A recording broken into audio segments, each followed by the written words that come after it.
And Pakistan is at it again. This time, Pakistan has blamed India for Jaranwala violence when 19 churches were gutted. A video has now been released by Pakistan's Punjab police where their IG has gone on to claim India's role in the recent clashes as far as these churches were concerned. And this is just exposing Pakistan's hypocrisy and provocation once again, because our viewers would remember we've been bringing you episodes of what's been happening to minorities in Pakistan, not for the first time. Our viewers would also remember we'd also gotten you that desperate cry for help that had come from one of the bishops as far as these churches concerned, who had said that look at what's happening as far as minorities on the ground are concerned. And instead of looking at the atrocities that the country continues to mete out to minorities, today Pakistan now blaming India for all that has happened on the ground in terms of various churches being gutted and destroyed. A video has now been released by Pakistan's Punjab police, where, as I pointed out, their IG, Dr. Usman Anwar, has now gone on to claim that in fact it was India's role that needs to be looked into as far as these clashes that happened in the Jaranwala case. So Pakistan, as I pointed out, at it once again. Pakistan known for its atrocities against minorities being exposed once again. As I pointed out just a couple of days ago, we brought you that desperate cry for help from a bishop who had said, look at what's happening at our churches, our Bibles are being desecrated, we want some sort of intervention. Let's also now bring in our colleague Abhishek, who in fact is joining us on the broadcast. And Abhishek, as I pointed out, look at that desperate cry for help that came from a bishop a couple of days ago, wanted intervention because the authorities continued with their atrocities against minorities. And today Pakistan conveniently saying that it's nothing to do with us. In fact, India had a role to do as far as these clashes were concerned. Of course, Shajima, see, Pakistan needs a lot of distraction these days because of the internal issues it has been dealing with, economic, internal security, political as well. On the top of it, it had this situation where the Christian minority in bunch of they were harassed, like dozens of them had to flee.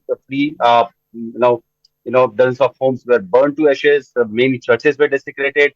People were harassed, and so much so that about 2,500. This is the official figure.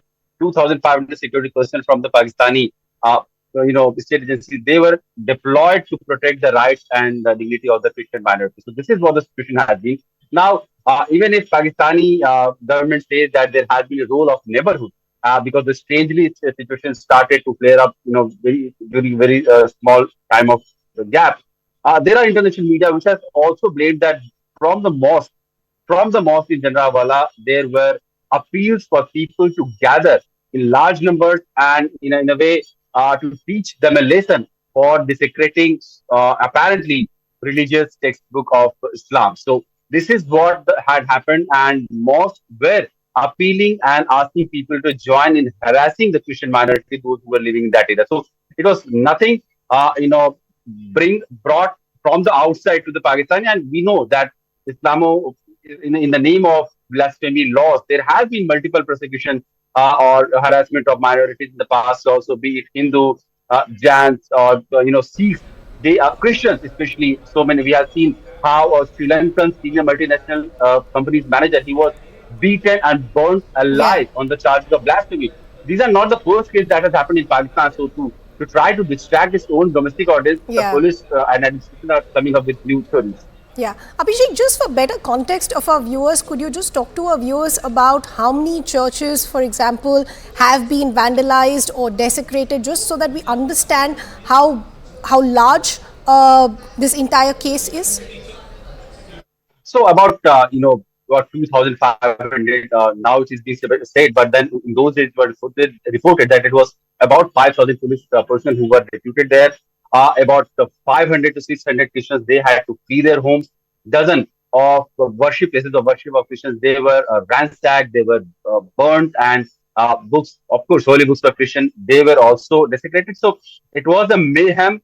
All on its own, and police personnel, they had really tough time to deal with it, because with the kind of religious and fanatic atmosphere Pakistan has generated in the last few years, it is really difficult for the law agencies to take action and stop any fanatics or group or tanzim for stopping from harassing.